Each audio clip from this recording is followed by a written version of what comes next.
আসসালামু আলাইকুম। কেমন আছেন সবাই? আশা করি ভালো আছেন।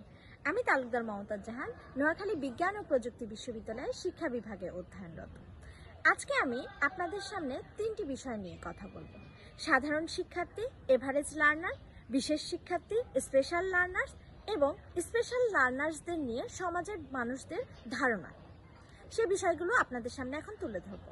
সাধারণ শিক্ষার্থী, স্কুল, কলেজ, বিশ্ববিদ্যালয়ে সাধারণ শিক্ষার্থীদের সংখ্যায় বেশি। এ ধরনের শিক্ষার্থী দেখা গেল যে তাদের বুদ্ধাঙ্কের মাত্রাটা খুব উঁচু পর্যায়েরও হয় না, খুব নিচু পর্যায়েরও হয় না, তাদের অবস্থানটা মাঝামাঝি পর্যায়ে হয়ে থাকে। তাদেরকে এভারেজ লার্নার বলা হয়। Disability, do I see ability? এই পৃথিবীতে অ্যাবিলিটিবিহীন কেউই নেই। প্রত্যেক শিশুরই কিছু না কিছু সম্ভাবনা রয়েছে, যা কেবল উপযুক্ত পরিবেশ এবং শিক্ষার সুযোগ পেলেই বিকশিত হতে পারে। এই জন্যই এখন শিশুকে স্পেশাল চাইল্ড না বলে স্পেশালি অ্যাবল চাইল্ড বলা হয়।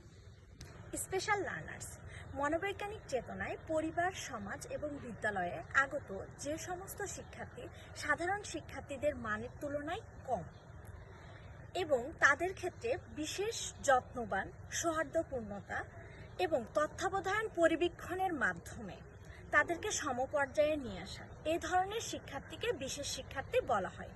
কোনো কোনো শিক্ষাবিদ এই ধরনের শিক্ষার্থীদেরকে ব্যতিক্রমধর্মী শিক্ষার্থী হিসাবেও চিহ্নিত করেছে।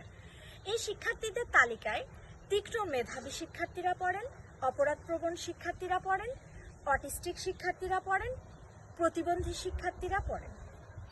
বিশেষ শিক্ষার্থীদের নিয়ে সমাজের মানুষের ধারণা।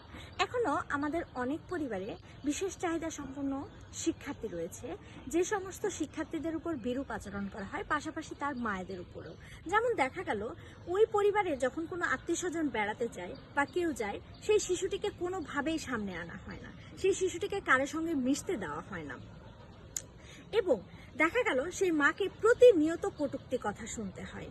কিন্তু আমরা যদি চাই এই জায়গা থেকে খুব সহজে বেরিয়ে আসা সম্ভব। যেমন মাকে যদি আমরা গর্ভাবস্থায় দেখা গেল তাকে পর্যাপ্ত পরিমাণ বিশ্রাম করার সুযোগ দিতে পারি এবং দেখা গেল যে তাকে কাজের প্রেশার কমিয়ে বিভিন্ন ধরনের টক্সিক স্ট্রেস থেকে মাকে যদি আমরা বাঁচিয়ে রাখতে পারি, তাহলে দেখা গেল যে সুস্থ স্বাভাবিক বাচ্চা জন্ম দিতে একজন মা সক্ষম হবেন। আবার অনেক ক্ষেত্রে দেখা গেল যে গ্রামের বাড়িগুলোতে বিশেষ করে দেখবেন যে দেখা গেল 7-8 মাস যখন হয়ে যায় তখন একজন গর্ভবতী মাকে তার বাবার বাড়িতে পাঠিয়ে দেওয়া হয়, অথচ তার আগে সেই পরিবারে অনেক প্রেশার দিয়ে তাকে পরিবারের সব কাজ করায় নেওয়া হয়। একটা কথা মনে রাখবেন, আসলে একটি ভুল সারা জীবনের কান্না হতে পারে। এই জন্য গর্ভাবস্থায় আসলে প্রত্যেকটা মাকে অনেক বেশি সচেতন হতে হবে, পাশাপাশি ওই পরিবারের সদস্যদেরকে অনেক বেশি সাপোর্টিভ হতে হবে। কারণ গর্ভাবস্থায় যদি একজন মাকে আপনি সাপোর্ট না দেন, তাহলে সেই মা কি বিভিন্ন ধরনের স্ট্রেস কাজ করবে এবং দেখা গেল যে সুস্থ স্বাভাবিক বাচ্চা জন্ম দিতে সেই মা কি অক্ষমতা প্রকাশ করতে পারে। সেক্ষেত্রে আমাদের আসলে সমাজের মানুষের দৃষ্টিভঙ্গি পরিবর্তন করা উচিত। একজন মাকে আমরা কোনোভাবে দায়ী না করে আমরা নিজেদের জায়গা থেকে প্রত্যেকে সচেতন হই।